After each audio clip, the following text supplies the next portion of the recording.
उत्पत्ति की किताब अध्याय 34। दीना को भ्रष्ट किया जाना। एक दिन लिया की बेटी दीना, जो याकूब से उत्पन्न हुई थी, उस देश की लड़कियों से भेंट करने को निकली। तब उस देश के प्रधान हित्ती हमोर के पुत्र शकेम ने उसे देखा और उसे ले जाकर उसके साथ कुकर्म करके उसको भ्रष्ट कर डाला। तब उसका मन याकूब की बेटी दीना से लग गया और उसने उस कन्या से प्रेम की बातें की और उससे प्रेम करने लगा।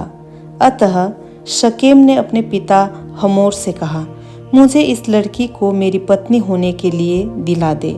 और याकूब ने सुना कि शकेम ने मेरी बेटी दीना को अशुद्ध कर डाला है, पर उसके पुत्र उस समय पशुओं के संग मैदान में थे, इसलिए वह उनके आने तक चुप रहा। जब शकेम का पिता हमोर निकलकर याकूब से बातचीत करने के लिए उसके पास आया, याकूब के पुत्र यह सुनते ही मैदान से बहुत उदास और क्रोधित होकर आए, क्योंकि शकेम ने याकूब की बेटी के साथ कुकर्म करके इज़राइल के घराने से मूर्खता का ऐसा काम किया था कि जिसका करना अनुचित था। हमोर ने उन सब से कहा, मेरे पुत्र शकेम का मन तुम्हारी बेटी पर बहुत लगा है, इसलिए उसे उसकी पत्नी होने के लिए दे दो और हमारे साथ ब्याह किया करो। अपनी बेटियां हमको दिया करो और हमारी बेटियों को आप लिया करो। हमारे संग बसे रहो और यह देश तुम्हारे सामने पड़ा है, इसमें रहकर लेन देन करो और इस भूमि को अपने लिए ले लो। शकेम ने भी दीना के पिता और भाइयों से कहा, यदि मुझ पर तुम लोगों की अनुग्रह की दृष्टि हो तो जो कुछ तुम मुझसे कहो वह मैं दूंगा। तुम मुझसे कितना भी मूल्य या बदला क्यों न मांगो तो भी मैं तुम्हारे कहे के अनुसार दूंगा, परंतु उस कन्या को पत्नी होने के लिए मुझे दो। तब यह सोचकर कि शकेम ने हमारी बहन दीना को अशुद्ध किया है, याकूब के पुत्रों ने शकेम और उसके पिता हमोर को छल के साथ यह उत्तर दिया, हम ऐसा काम नहीं कर सकते कि किसी खतना रहित पुरुष को अपनी बहन दें, क्योंकि इससे हमारी नाम धराई होगी। इस बात पर तो हम तुम्हारी मान लेंगे कि हमारे समान तुम में से हर एक पुरुष का खतना किया जाए।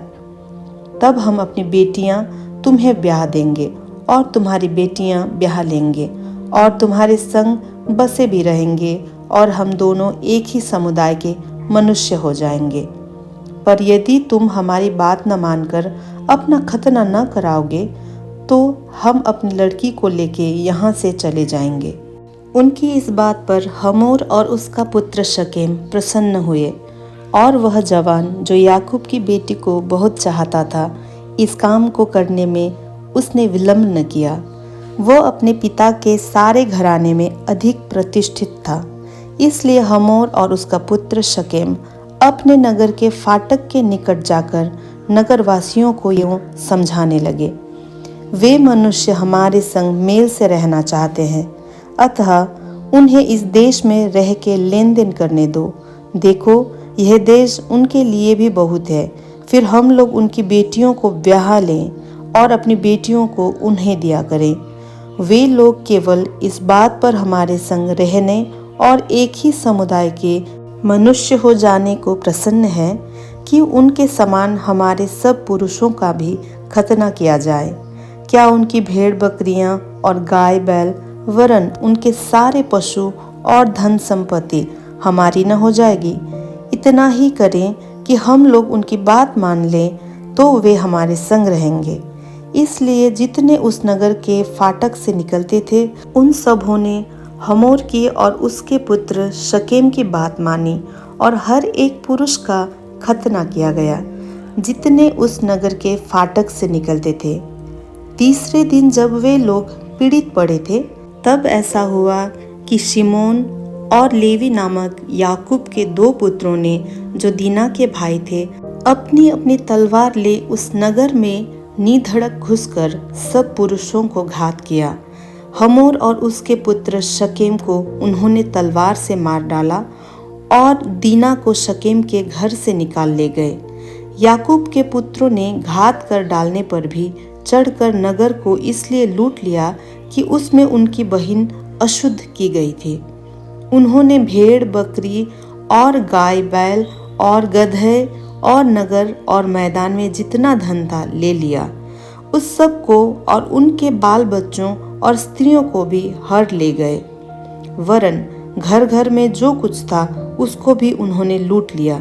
तब याकूब ने शिमोन और लेवी से कहा, तुमने जो इस देश के निवासी कनानियों और परिज्जियों के मन में मेरे प्रति घृणा उत्पन्न कराई है, इससे तुमने मुझे संकट में डाला है, क्योंकि मेरे साथ तो थोड़े ही लोग हैं। इसलिए अब वे इकट्ठे होकर मुझ पर चढ़ेंगे और मुझे मार डालेंगे, तो मैं अपने घराने समेत नष्ट हो जाऊंगा।